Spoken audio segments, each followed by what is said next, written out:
ACT Wazalendo, shusha tanga. Ina wahusu na wale uko nje jamani, au sivyo?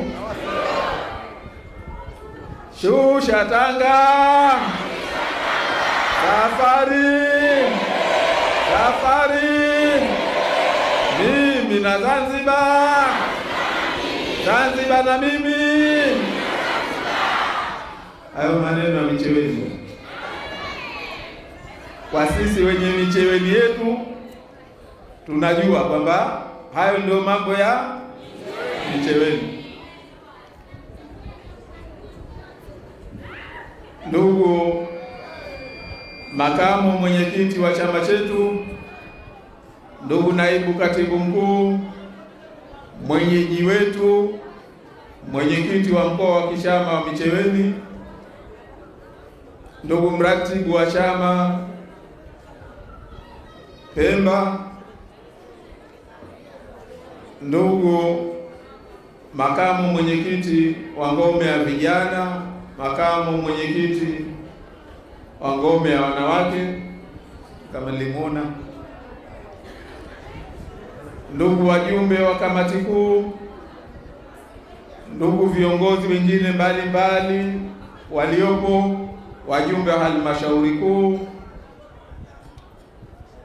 waheshimiwa wabunge mliochaguliwa juzi, waheshimiwa wawakilishi, madiwani, ndugu wanachama wenzangu, wazee wetu ambao mnaendelea kutuunga mkono na kuwa na sisi katika shughuli zetu, akina baba, akina mama, nyote kwa pamoja, asalamu alaykum wa rahmatullahi ta'ala wa barakatuh. Kwanza niungane na nyinyi tumshukuru Mwenyezi Mungu. Alhamdulillah. Tumepitia mengi katika michakato yetu, tunakumbuka sote, lakini mwisho alhamdulillah leo tupo tena kwa wingi wetu, kwa bashasha, kwa furaha, kwa hamasa tumekutana. Tumshukuru sana Mwenyezi Mungu kwa fadhila zote hizi ambazo ametupa. Tusisahau tulikotoka ndugu zangu. Tulikuwa tukenda katika mikutano yetu ya kampeni. Chama chetu ndicho kilichoongoza kwa watu kuhudhuria katika shughuli zetu za kampeni. Wengine walikuwa kama kijukiukiwa. Ilikuwa kama wako njiani hawajafika. Na katika safari zetu hizo tulipanda magari na vipando vingine hatarishi tukiwa wengi. Alhamdulillah. Tumekwenda salama, tumerudi salama. Na leo tumekuja hapa salama, inshallah Mwenyezi Mungu ataturudisha salama. Lakini kikubwa zaidi tumshukuru Mwenyezi Mungu. Wenzetu walipanga maovu dhidi yetu. Walipanga mabaya dhidi ya nchi yetu kwa jina linaloitwa uchaguzi. Lakini alhamdulillah Mwenyezi Mungu akatujalia hikima na nidhamu tulionayo katika chama chetu, na kwa dua zetu walizozitakabalia tunashukuru tumemaliza uchaguzi tukiwa salama. Nakumbuka niliwahi kuwaambia na nimesema hii mara kadhaa, hata jana nilisema kwamba wenzetu tuliwaambia, walituuliza, maana wengine walikuwa wakija wakituambia kwa takaburi kabisa kwamba tunakwenda kuchukua viti vyote. Kaambia sasa kama mnaweza kuchukua viti vyote, kwa nini mnakuja kutushauri? Sasa nyie mtafanya nini? Mtatia watu barabarani? Kaambia hatutii barabarani hata mtu mmoja. Lakini mara hii inshallah atakayeingia barabarani ni Mwenyezi Mungu mwenyewe, na mtamuona kwa macho yenu. Ingawa wao tukisema unaelekea unatawakali kwa Mwenyezi Mungu, wao wanakuona we fala, wanakuona we bwege, wanakuona we umeishiwa. Lakini tuliwaambia, na hili nimelisema mara kadhaa, kwamba mtamuona. Tulilokusudia kwamba wataziona rehema za Mwenyezi Mungu, wataziona rehema za Mwenyezi Mungu. Shida yao wao walikwenda kumsubiri wamuone Mwenyezi Mungu darajani Unguja.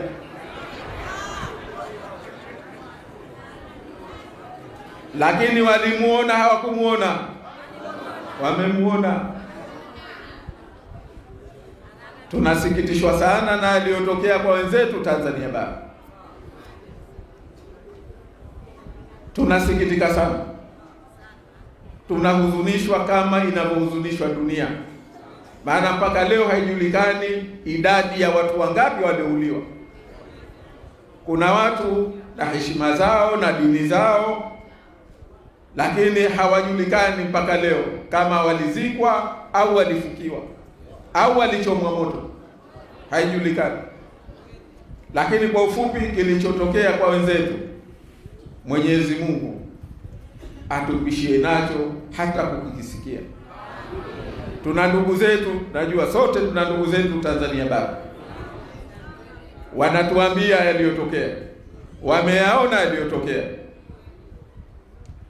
Tunamshukuru Mwenyezi Mungu kwamba katuepusha na yangalile katika nchi yetu.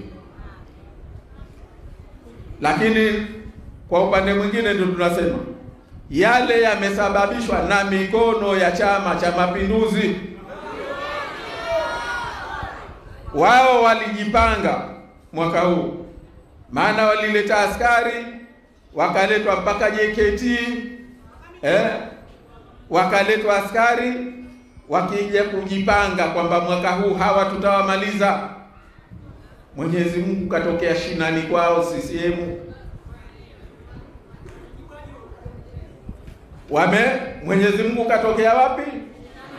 Shina la CCM ni wapi? Si ndiko alikotokea?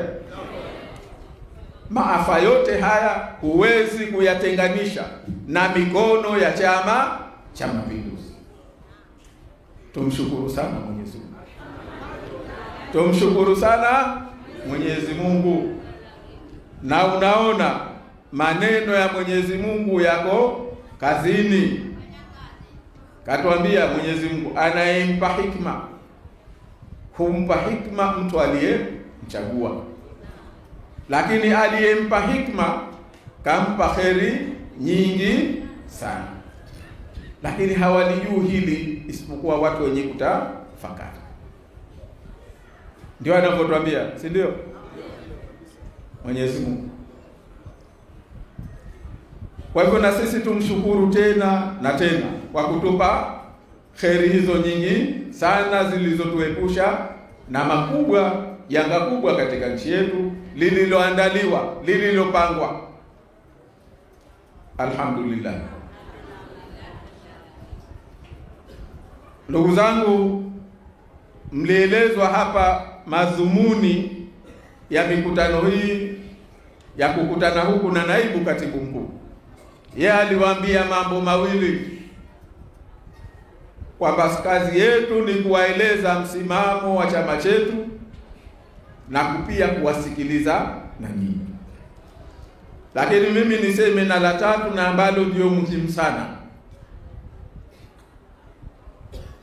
La mwanzo kabisa ni kuja kuwashukuru ndugu zetu, wanachama wenzetu, wafuasi wetu, wapenzi wetu kwa kile ambacho mmekifanya tokea wakati wa kampeni na wakati wa uchaguzi, siku zote mbili za uchaguzi. Kwa hakika hili hasa ndio madhumuni makubwa ya kuja kuonana na nyinyi. Sina maneno mazuri, sina namna nzuri ya kueleza shukurani zetu kwa ndugu zetu, wanachama wetu wote na Wazanzibari ndugu zetu wote ambao wakati wa kampeni mlitunga mkono na mkashajiisha, kwa sababu hamasa zenu, kujitokeza kwenu kwa wingi ndiyo kuliko kufanya, na Wazanzibari wengine wakaamka, wakaona huku ndio kwenye njia, huku ndio kwenye safari, wakaungana na sisi, wakatupa mkono, wakatuunga mkono na wakatupa kura zao kwa wingi, wakajitokeza kwa wingi kupiga kura na wakatupa kura zao. Ndio maana sisi tunasema chama chetu na mimi mwenyewe ndiyo tuliopewa ridhaa ya Wazanzibari kuendesha nchi. Wengine hao ni waulize mimi, ndugu zangu, kuna mtu anajiita rais wa Zanzibar, au sio? Kwa sababu katangazwa kwa namba, katangazwa kwa namba, na watu aliowaweka waje wamtangaze kwa namba baada ya mchakato uliosimamiwa na watu waliowatayarisha, lakini bahati mbaya kwa kutumia fedha zenu wanyonge wakatangaza nambari. Lakini huyu ambaye anasema yeye kapewa ridhaa na 75% ya Wazanzibari, hivi anaweza kuja mbele yenu nyinyi akazungumza na nyinyi? Jamani, kachaguliwa 75%. Asilimia ngapi? Anaweza kuja mbele yenu akazungumza na nyinyi akasema mmempa ridhaa? Sisi situpo. Na anaweza akawaita watu wa Pemba, Tibirizi pale, wakakutana wakawa wengi kama ambavyo tulikuwa wengi wakati wa kampeni, hasa siku ya kufunga kampeni, akawaambia mimi ndio rais wenu? Anaweza?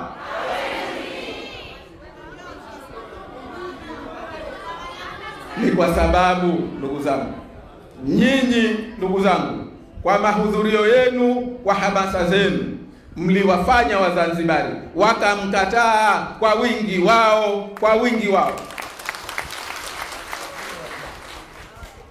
wakamkataa Unguja na Pemba, wakasema huko siko tunakotaka. Wazanzibari walisema sasa tunataka kuachana na uchumi wa buluu, tuje na uchumi wa zambarau. Na Wazanzibari wasemaje? Tunataka kuachana na uchumi, tuje na uchumi.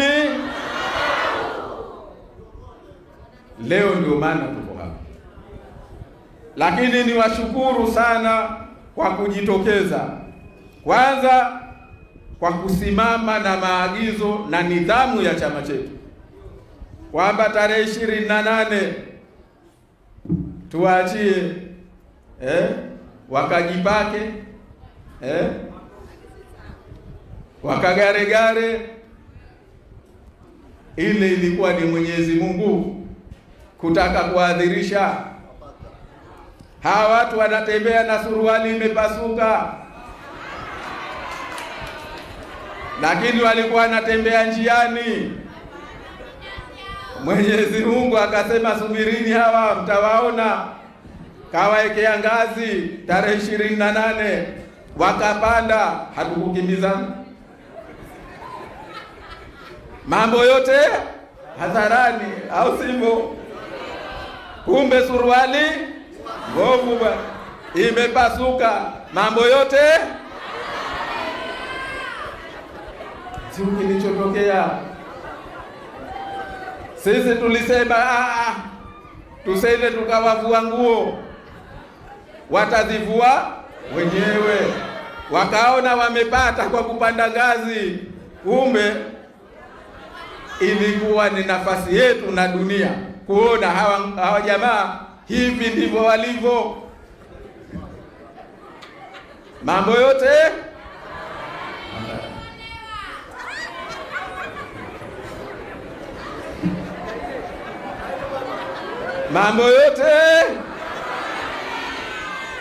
ule mjini wanasema mambo yote paruanja.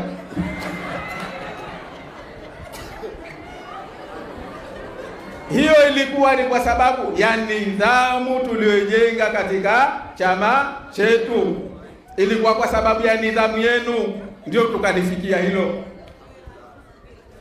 Na mimi naomba juzi anayosema makamu mwenyekiti hapa kwamba nilikwenda Unguja nikarudi.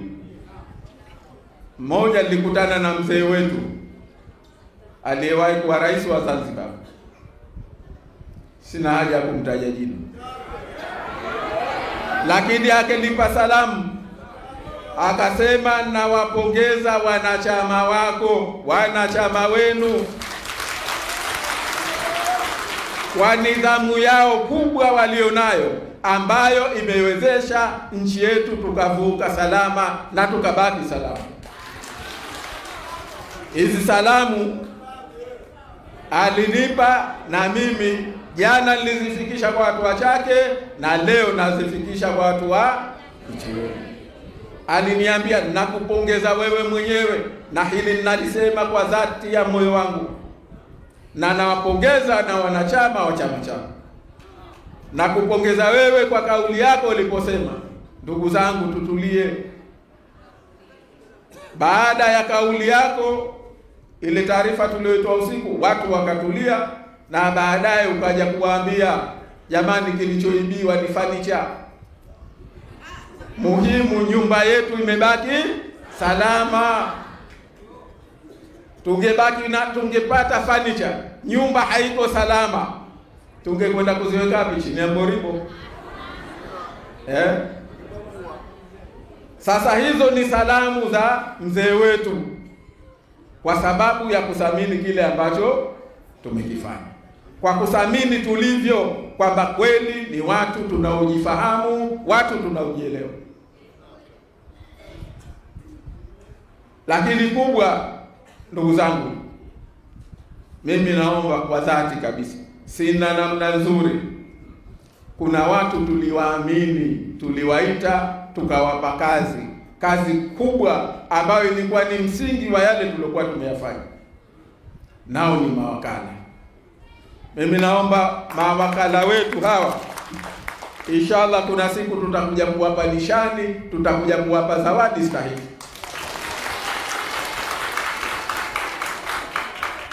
Tuliwaamini na jambo kubwa la mustakabali wa nchi yetu. Tuliwaamini na jambo kubwa la ushindi wa Wazanzibari, na wakatuheshimisha, wakasimamia kwa nidhamu, kwa maelekezo ya chama chetu, na tumefika leo tulipo. Hawa watu walitaka vita ili wapate kuhalalisha uchafu wao, tukaambia sisi hatuwapi. Walitaka tuwaeke, walikuwa kama ngisi, walitaka wamwage kivi alafu wapote, au sio? Sisi tukaambia hatuwapi fursa hiyo, mtabaki hivi kama kole na wenzio. Ukimbie huku ukionekana unang'ara, au sio wavu? Hatukuwapa fursa ya kumwaga. Naam. Wameiba, wanaonekana, wamenyang'anya mchana kweupe. Hii ni kwa sababu ya ndugu zetu mawakala.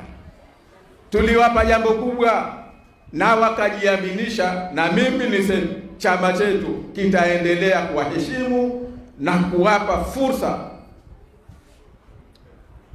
ya kukitumikia chama chetu kwa heshima. Na utakapofika wakati wa kuwa na serikali, tutawapa heshima kwamba hawa ni watu wenye nidhamu na wanaaminika kufanya kazi zinazohitaji nidhamu za kiserikali.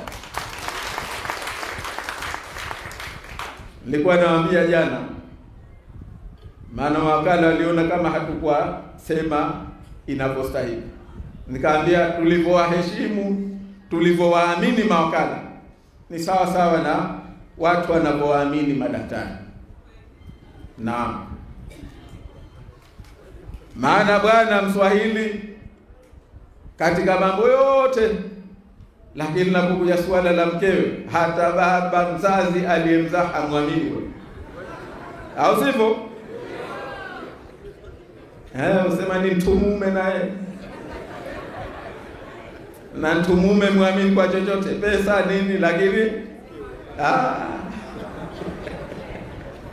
au sivyo? Lakini ukienda naye hospitali mwenyewe waishi hapa nje. Kwa mambo ya siku hizi utachukua na simu yako, hajulikani mali imo ndani, unapata yumo ndani bwana, yeye peke yake na daktari,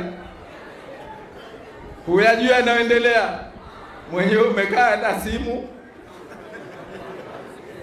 Akitoka huhoji, unauliza tu, nimlete lini tena?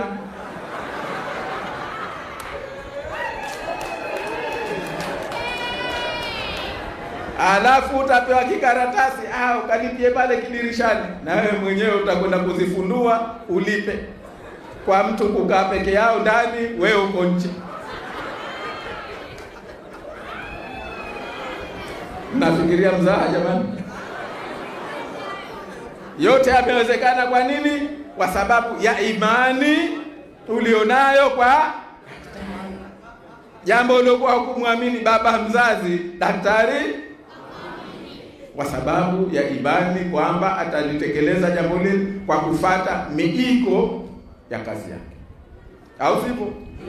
Na ndio tulivyoamini mawakala wetu, na kweli wakatimiza imani ile, wakasimama juu ya imani ile. Naomba jamani, tuwapongeze sana sana sana.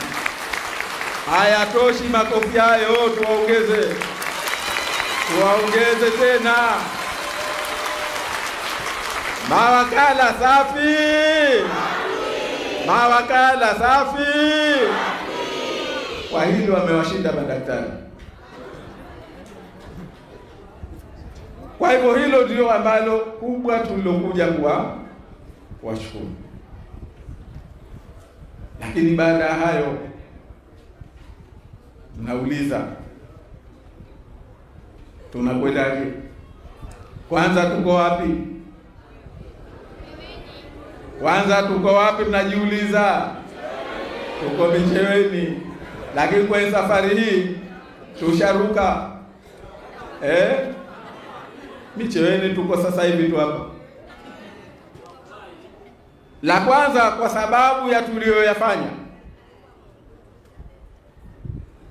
Leo tumefika pahali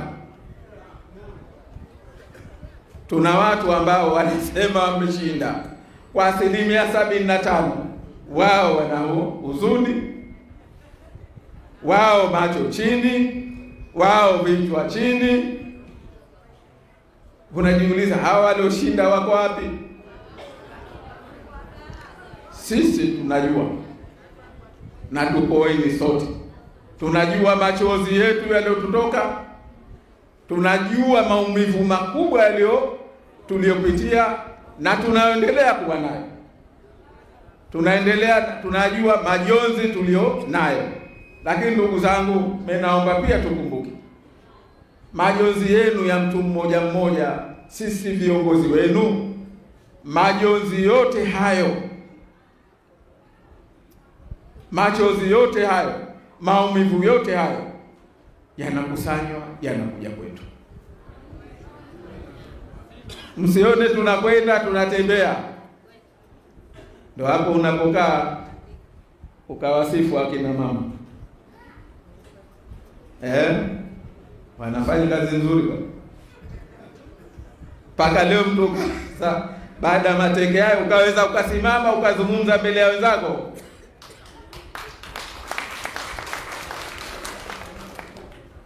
Lakini kikubwa tumshukuru Mwenyezi Mungu. Tulimuomba, tukasoma dua, tukafunga, tukachinja. tulitawakal kwa Mwenyezi Mungu ayafanye mepesi mambo haya.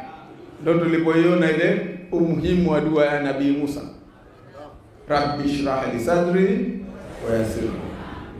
Ndio hapa Nabii Musa hakuomba kifua cha kwenda kubeba mawe chini, au kubeba mazito ya uongozi, kubeba mazito ya mapambano, kubeba mazito ya kutafuta haki.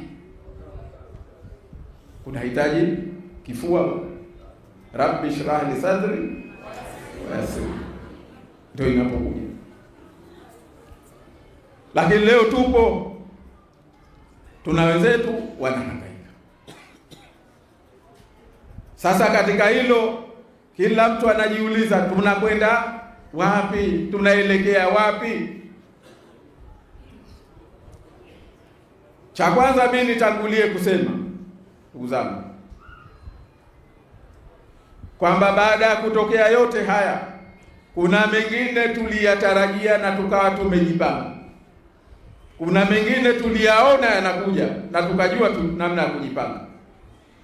Lakini hata kwa yale ambayo hatukuwa tumeyaona, tulisema tutayashughulikia kwa utaratibu gani.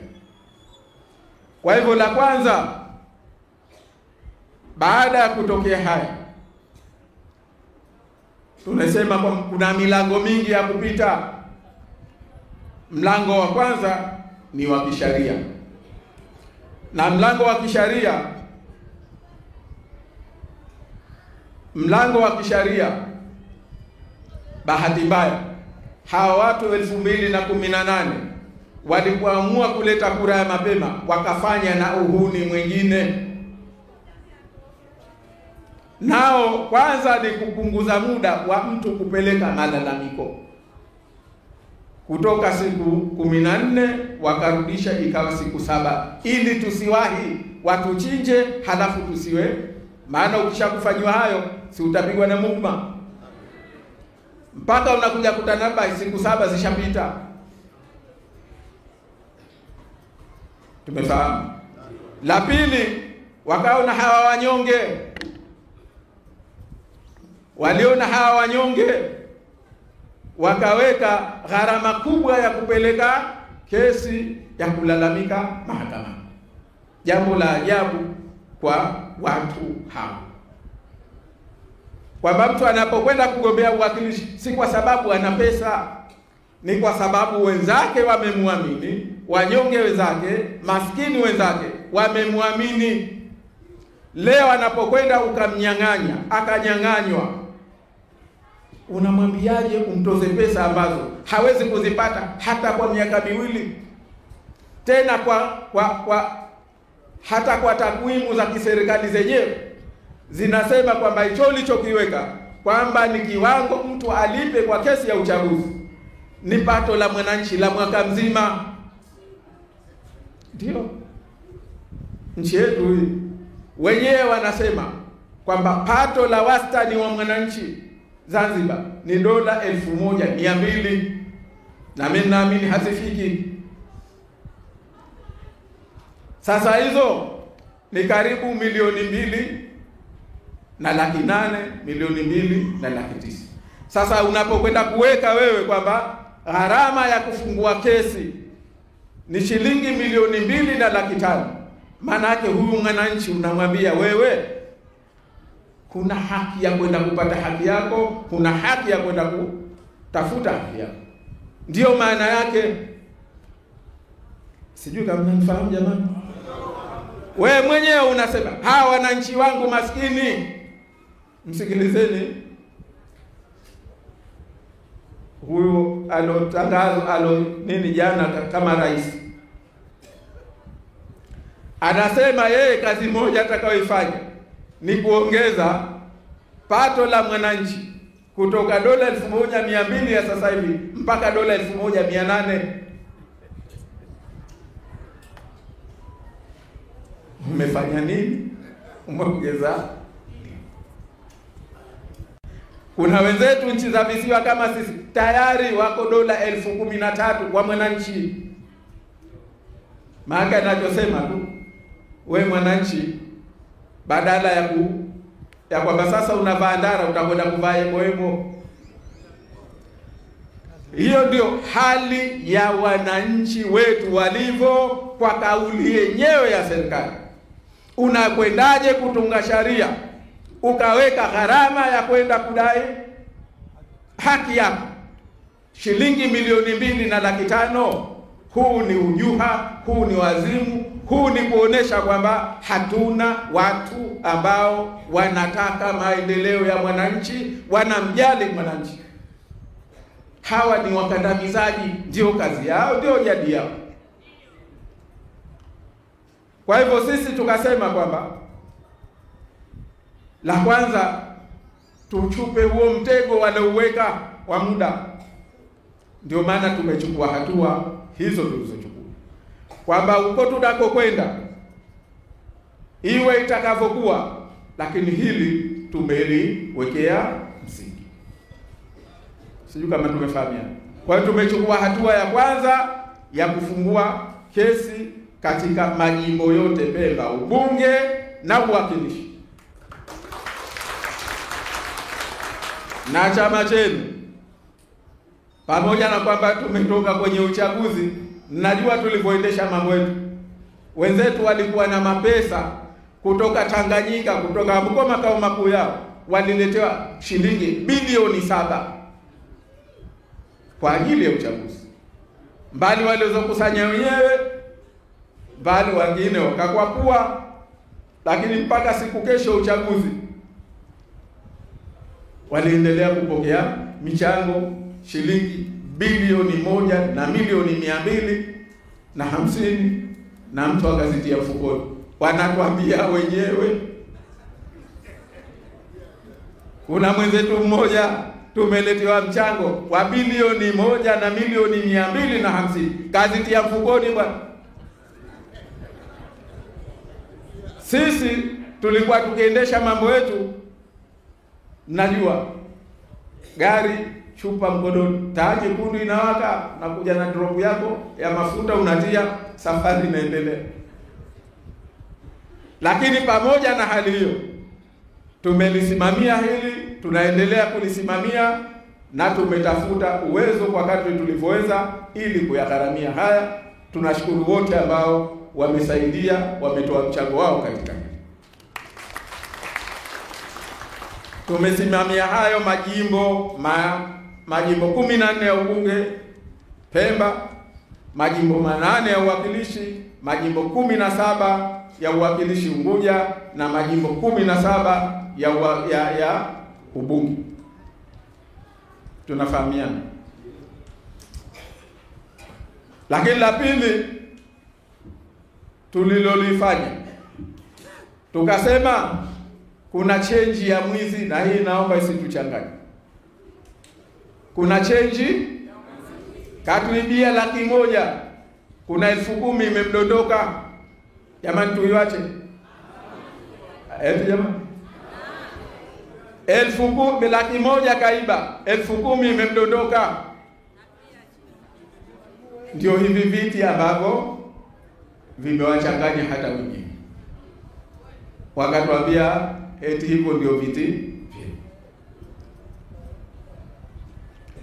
Kwa hiyo hizi tumechukua hatua, tukawaambia wale ambao wamepewa chenji ya mwizi tusiiwache, twende wakahudhurie kwenye bunge, wakahudhurie kwenye baraza la wawakilishi kwa utaratibu tutakao kwenda nao kwa maelekezo ya chama chetu. Naomba hili tulifahamu, haina maana kuhalalisha wala kukubali kilichotokea, lakini ndio tunasema mambo maarifa. Vita ni mbinu, vita ni hekima, vita ni akili, au sio? Sio nguvu tu. Nguvu itumie juu ya maarifa. Kwa hivyo hili naomba lisitupe wasiwasi, naomba hili lisitupe shida. Tujue ni chenji yetu ya mwizi tunaitumia. Tumefanya haya, nitaka niyafafanue mwanzo, maana wengine wamewababaisha. Mbona twaingia? Mbona tunakwenda? Mbona chenji ya mwizi tumeamua hatui wachi, wakati tunamalizia haki yetu tunayostahili. Kwa hiyo baada ya hapo tunakwenda wapi? Tunakwenda vipi? Najua ndio kila mtu analojiuliza, si ndivyo? Na ndio tuliojia wengi wetu. Ndugu zangu, tunakokwenda, tunakusudia kuyafanya, hatua tunazokusudia kuzichukua, sisi tulichosema cha mwanzo, tutafakari kwani tumechachiwa wapi, kwani kuna tatizo gani? Tumefahamu? Yaani tunakwenda huko, kwenda kutafuta nini? Maana wengine baada ya hilo wameanza kujiuliza. Tena wengine wametupigia simu kutoka mbali, vipi mwaingia? Tuingia wapi? Wengine watuambia msiingie. Sahibi yako tusiingie wapi?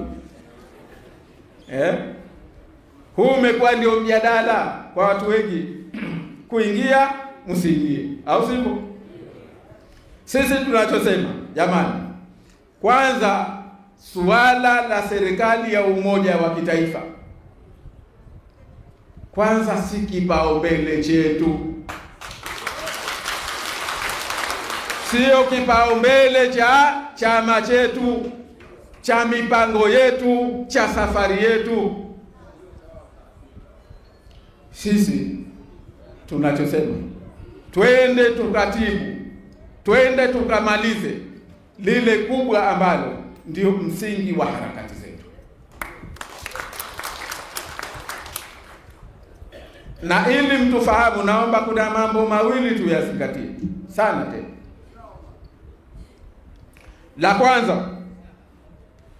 La kwanza ndugu zangu, naomba tukumbuke kwamba uhuni huu uliofanyika, ujahili huu uliofanyika, uharamia huu uliofanyika, huu hawakukosewa wana ACT Wazalendo peke yao.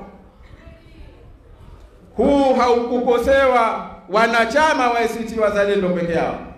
Huu hakukosewa Osman Masudi. Uharamia huu umeikosesha, umeikosea, umeidhalilisha, umeisaliti Zanzibar na watu wake wote. Tunafahamu waliokosewa ni Wazanzibari wote. Naomba hili tuliweke kichwani vizuri. Tuliweke kichwani kwa sababu tukiona kwamba hili ni ACT Wazalendo ndio aliokosewa, tutakuwa na sisi tunaanza kufanya makosa. Sisi ni dhamana, Wazanzibari wametuamini tuwasimamie kwenye jambo lao, tuwasimamie. Wametuona kwamba hawa watu ni wa kuaminika, wanajielewa, wanajua tunakwenda wapi. Na ndio maana kwa mara ya mwanzo, jamani, kuna mtu hapa ana wasiwasi sisi hatukushinda ushindi kwa zaidi 70% kwenye urais.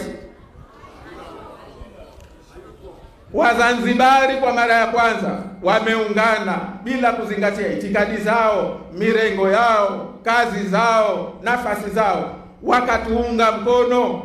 Kwa hivyo mimi nasimama, natembea kifua mbele kwa amani kwamba mimi nina ridhaa ya Wazanzibari.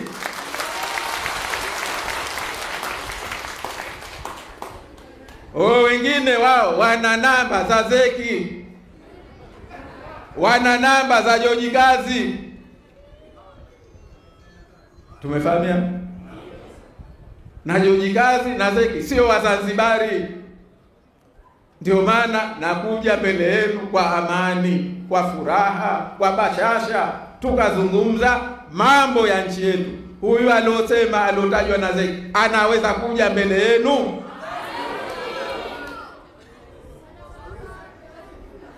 Kwa hivyo la kwanza tulijua hilo, kwamba tunapambania jambo la Wazanzibari na nchi yetu.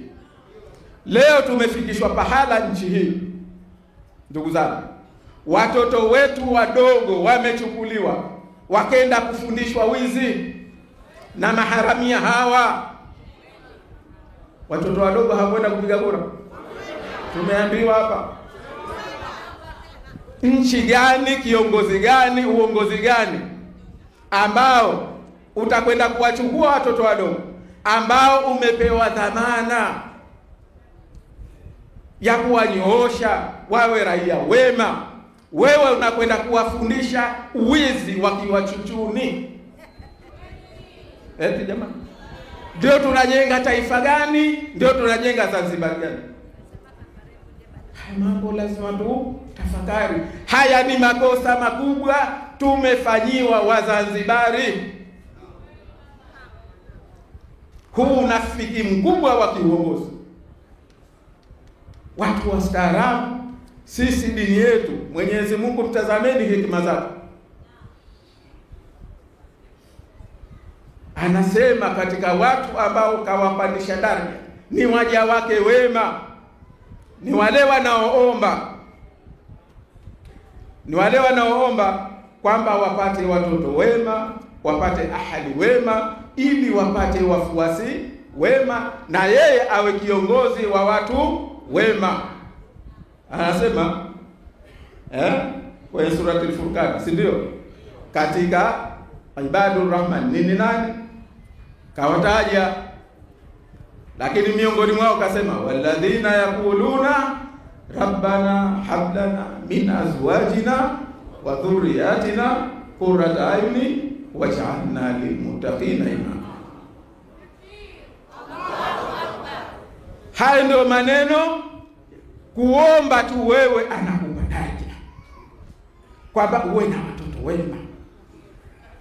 Leo unakuja kuwachukua watoto, unawafundisha wizi, unawaingiza kwenye wizi. Wewe kiongozi gani nchi hii? Manake huyu ndo atakwenda kuwa mwizi wa mitihani.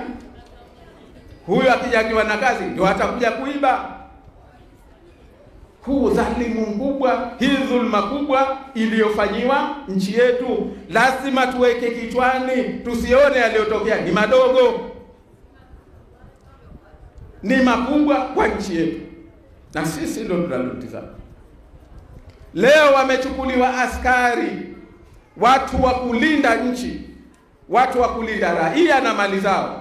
Wao ndio wamekwenda kuwaibia raia, wameibia nchi, askari na uniform kwa pesa tulizozitoa sisi wanyonge wa nchi. Huu dhalimu mkubwa. Kiongozi gani aliyejipa uongozi atakuwa na uhalali wa kuwaongoza watu ambaye watoto wake kawafundisha wizi? Askari wao kenda kuwafundisha, kawatia kwenye wizi. Huyu anakuwa kiongozi gani? Uhalali anaupata wapi? Anakuwaje kiongozi? Nchi hii inakwenda wapi? Inapelekwa wapi? Hayo ndio maswala, ndugu zangu, ya kujiuliza. Nyinyi mko tayari leo kupata kiongozi kapatikana kwa uhuni wa namna hii? Leo nchi hii tumefikishwa pahala mwanamke anakwenda kuibishwa, anaibiwa wadhifa wa kuwa cheo kikubwa cha kuwawakilisha wenzake, anaibiwa kwa kura za wizi, na hizo kura za wizi hazikutimia. Mtu ana kura 250, Konde leo katangazwa ndio mwakilishi. Mwizi mkubwa. Mwanamke leo nchi hii ndiye mwizi, tena sio wa kuiba. Nenda kwenye kumbukumbu. Mimi nilikuwa mkurugenzi wa mashtaka, jamani, mwanzilishi wa ofisi ya mkurugenzi wa mashtaka kwa miaka 9. Katika watu ambao hawana desturi ya wizi, utakwenda kuwatafuta jela, utakwenda kuwatafuta mahakamani, ni wanawake wa nchi hii. Leo wanawake wa nchi hii wamefikishwa pahala ni wezi wa kuiba jimbo, uwakilishi wa watu, kazi tukufu, kazi ya kuheshimiwa. Leo imefika pahala waziri aliyekuwa waziri anakamatwa na kura 3 kituoni. Mwanamke, waziri mwanamke.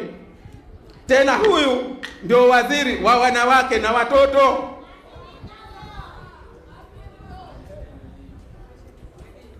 Aliyekuwa waziri wa maendeleo ya jamii, wanawake na watoto, kakamatwa na kura 3 kwenye kituo cha kura. Na kapita vituo vyote kupiga kura. Mwanamke waziri anayetuongozea watoto wetu, anayeongoza wanawake. Hii nchi gani? Tena Hajat mwenyewe.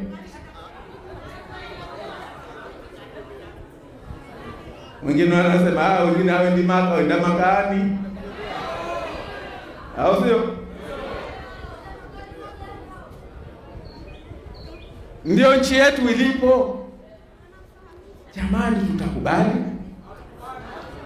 kuwa na nchi hii ya namna? Ndio Zanzibar tunayoitaka, ndio Zanzibar tunayoijenga. Hawa CCM ndio walipotufikisha. Hai jamhuri ya walaji ndio ilipotufikisha. Leo aliyekuwa waziri wa fedha ndio kenda kasimama Pangawe, anaita wapiga kura feki, akisimamia wende wakapige kura. Waziri wa fedha, fedha asiziibeje? Tumwamini vipi leo kumwambia huyu ndio waziri wa fedha? Jamani, ndio tokea. Na yote haya yamekwenda kusimamiwa na majaji wa mahakama kuu. Jamani, una nchi hapo? Mnataka sisi leo, mtu anayeuliza tunaingia tusiingie, tunaingia wapi? Maana sasa imekuwa nchi yetu kama choo. Maana chooni mtu akiingia haulizwi enda kufanya nini, au sio? Pengine kenda kutema mate.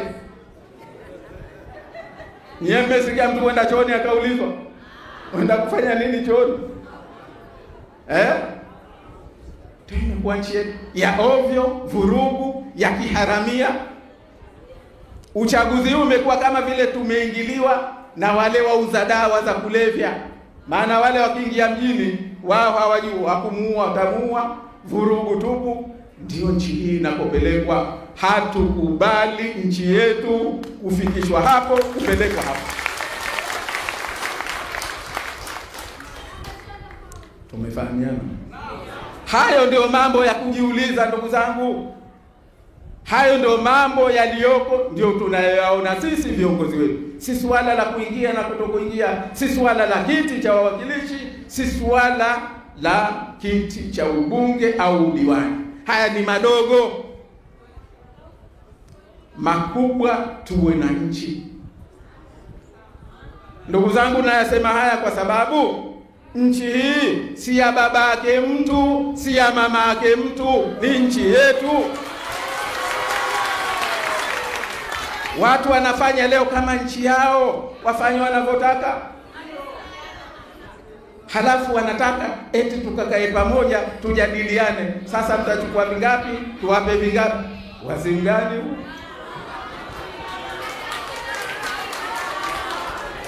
Hayo ndiyo mambo, ndugu zangu. Tukitoka hapa, tusikatoke hapa na viti, tusitoke hapa na serikali, tutoke hapa na nchi. Kila mmoja wetu aseme hatukubali nchi yetu kufikishwa hapa. Tumefahamiana? Anayeona kwamba yeye kafaidika na haya, huyu ni jahili tu. Huwezi. Hii ndio imekuwa kama nchi ya Mfalme Juha. Mfalme Juha alifika pahala alipokuwa malalamiko mengi, akasema kuanzia sasa bwana, mchele ratili moja rupia moja, unga ratili moja rupia moja, chumvi ratili moja rupia moja. Akaulizwa, sasa na wanawake je mahali? Asema nao wapimwe tu kwa mujibu wa ratili yake. Dhahabu akasema nishasema dhahabu ratili moja rupia moja. Kulikuwa na mwalimu alikuja pale kusomesha dini, akaja na mwanafunzi wake, akamwambia nchi sharibika tuondoke. Nchi haiwi hivi. hii ishaharibika. Mwanafunzi wake akamwambia, mimi mwalimu, kwa hili sikutii. Hapa ndio mimi unaniona hivi. Baba.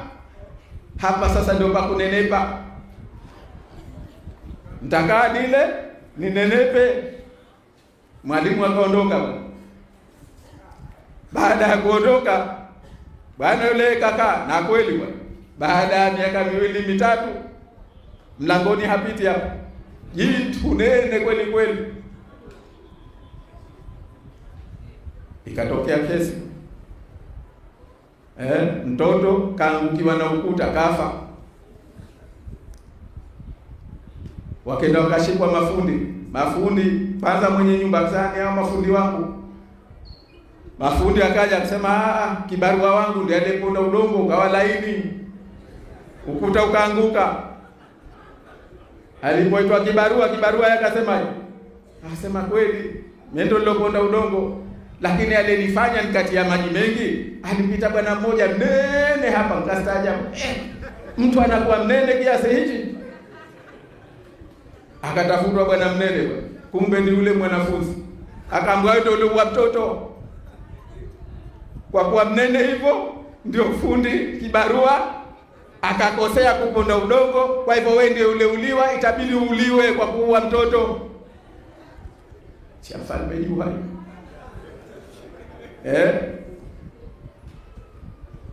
Mwalimu akaja akamuokoa. Hadithi tusimalize. Siku yake.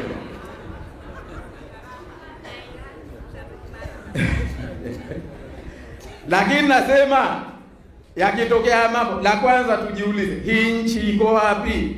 Sisi tunasema nchi imefanywa nchi ya mfalme Juha, imeharibika, lazima tuirudishe katika misingi yake. Ndiyo kazi yetu ya mwanzo, mengine ya kujiuliza baadaye.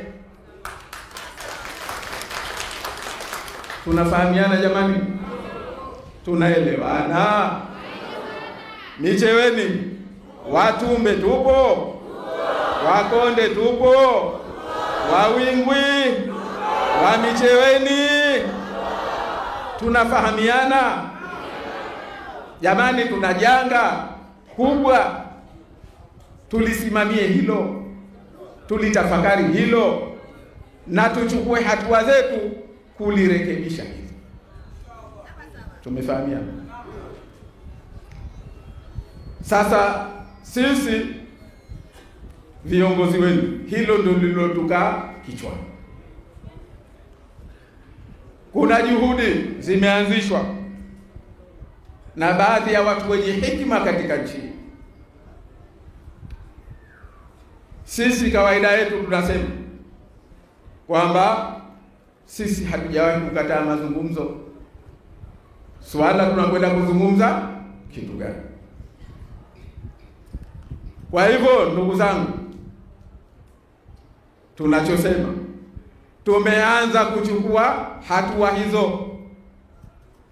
Hizi ripoti tulizozitaka, huu ni mchele, twenda kutengeneza pilau. Mtasikia ripoti hizi tulizotuletea, huu ni nini? Wakwenda kutengeneza insha Allah. Tunakwenda katika kutafuta suluhu ya jambo hili, kutafuta mwisho tufikie wapi katika jambo hili. Lakini tunachowaambia sisi, la kwanza ndugu zangu, kwamba lolote tutakalofikia litakuwa la kuwashirikisha na nyinyi. Ufumbuzi wa mwisho tutakuja kuambia, jamani, tumezunguka, tumehangaika, tulipofika ni hapa. Mnasemaje? Tumefahamiana?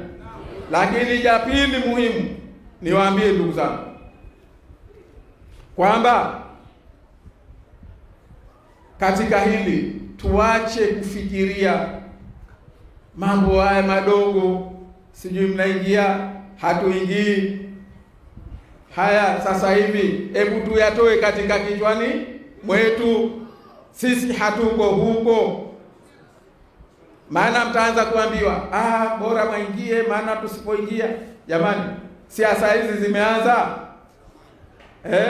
Mahali na wenzake walipoanza harakati hizi, hawakuwa na chochote, hawakuwa na lolote, hawakitambulika, wakipigwa vita, wakafungwa kwa sababu ya hili.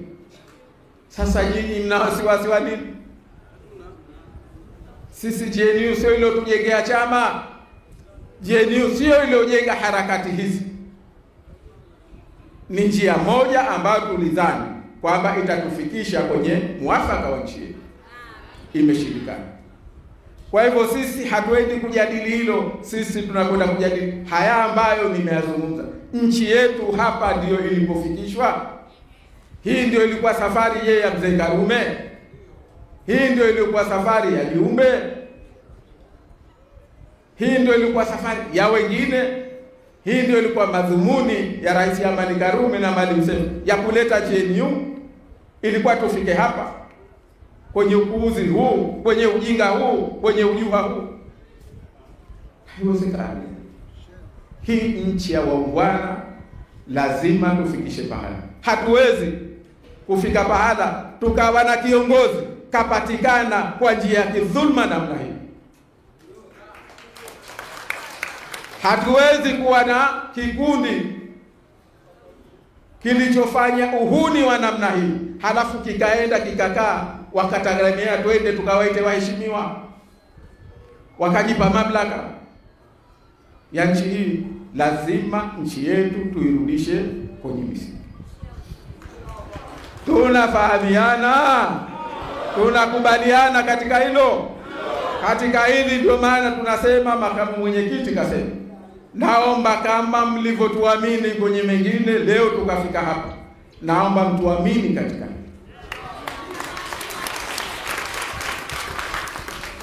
Hatutafuti vyeo, sisi silimbukeni wa vyeo, silimbukeni wa raha.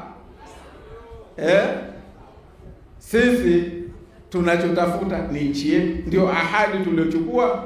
Na kwangu mimi binafsi na kwa viongozi wenzangu, sisi tunachukulia hili ni jambo la utumishi kwa nchi yetu na nyinyi wenzetu ambao mmetuamini na Wazanzibari wote. Nchi imevurugwa, lazima tuirudishe katika misingi yake. Leo watu wa Micheweni, hebu jiulizeni, unyonge gani huu? Mnamjua mbunge wenu? Mmemchagua nyinyi? Wewe anaambiwa mbunge, yeye anawajua, nyie mnamjua, mmemchagua. Sasa nyie watumwa kwenye nchi yenu, nachaguliwa bwana. Huu ni dharau gani kiongozi wa nchi anawafanyia watu wake, anawatumikia? Eti mnamwakilishi, yeye hawajui, haijui Micheweni. Leo mnakuja kuambiwa ndiye huyu. Naamini wengine wengi kutaja jina lake hamlijui. Mbunge anaambiwa mbunge. Leo mtu na hakika hakufikisha kura 300 za watu wa Micheweni, kafikisha? Jamani, watu wa Micheweni niwaulize, nyinyi mnadhani kafikisha kura 300 za watu wa Micheweni anaowakilisha? Sasa nchi gani hiyo uliokuwa watu waungwa baada ya miaka 60 ya kuwa huru tunarudishwa kwenye utumwa? Hatukubali. Sisi hatukubali hilo. Ndugu zangu wa Micheweni, tuambie, tutakwenda kusimamia haki yenu. Ndio kazi mliotupa, ndio kazi tutakayokwenda. Hawa madhalim, hawa majahil, hawa shudu yetu, hawa shudu yetu.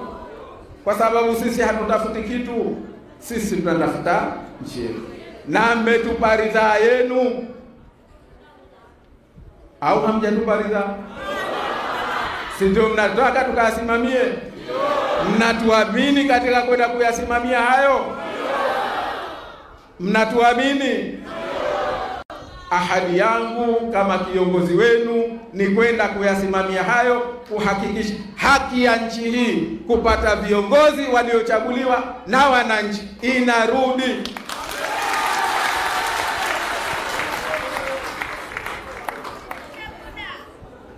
Lakini moja tumalizie. Tunakwenda kwenye safari hii ndugu zangu. Naomba nimalizie na hili muhimu sana, kwa sababu tutakuja kulihitaji kwenye safari hii. Tutalihitaji hili. La kwanza ndugu zangu, kitu ambacho kitatusaidia, silaha yetu ni huu umoja wetu. Silaha yetu ni umoja wetu. Ni umoja wetu ndio uliotufikisha hapa, na umoja wetu inshallah ndio utakaotufikisha katika safari yetu. Ndugu zangu, nidhamu yetu ndio iliyotufikisha hapa, ndio itakayotufikisha katika safari yetu. Sisi tunasema njia tuliyochagua ni hii na nyie mmeiridhia, au sivyo? Wazee wetu walituambia, na naomba hapa nirudie, nasema sana. Wazee wetu walituambia, wewe azima utakacho azima. Hata ukitaka kuazima nda wewe azima tu kijajio. Mmesikia? Lakini walituambia jambo moja katika maisha yako, usije ukazima. Usije ukazima ujinga wa mtu. Kama ni ujinga, tengeneza wako. Ujinga wako ndio werevu wako.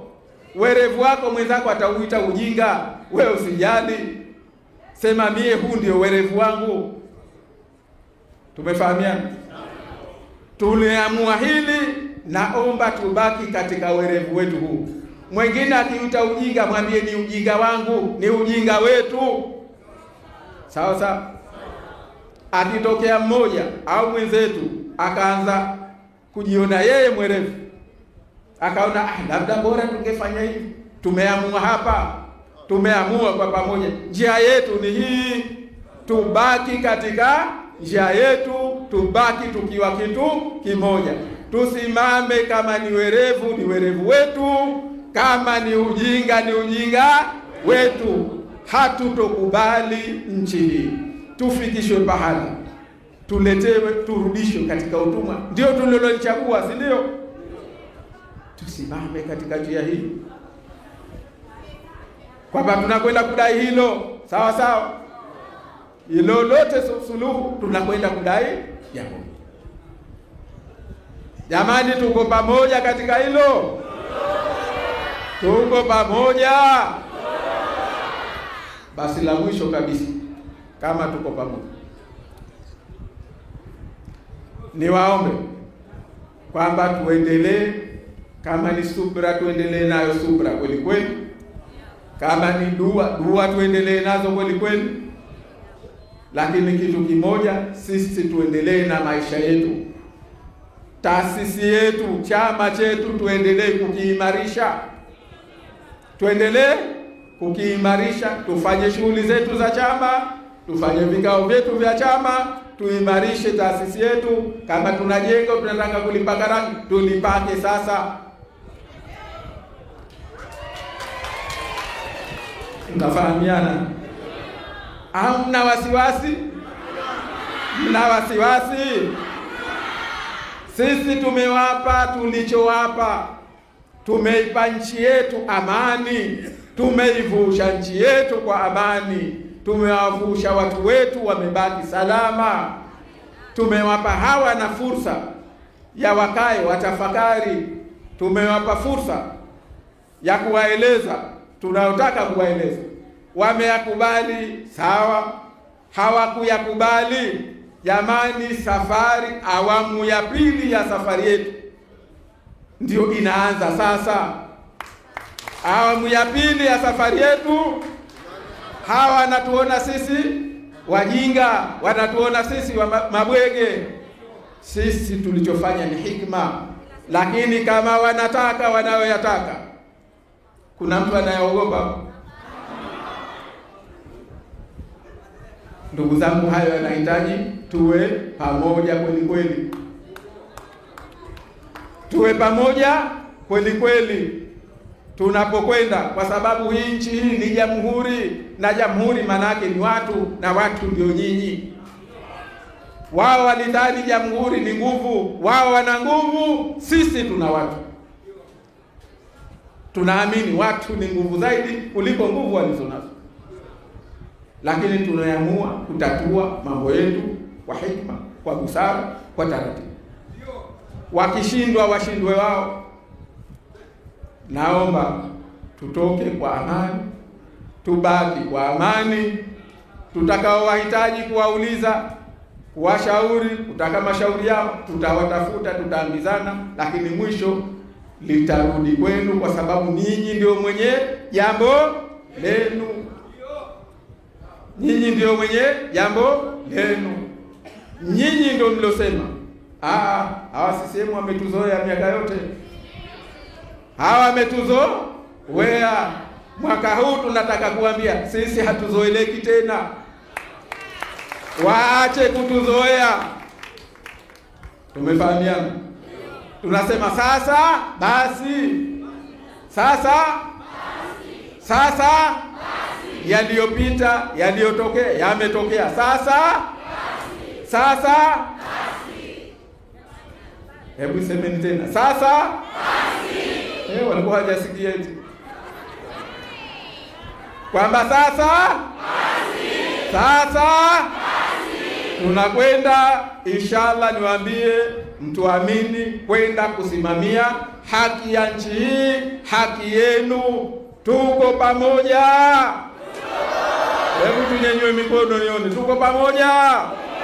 Sasa.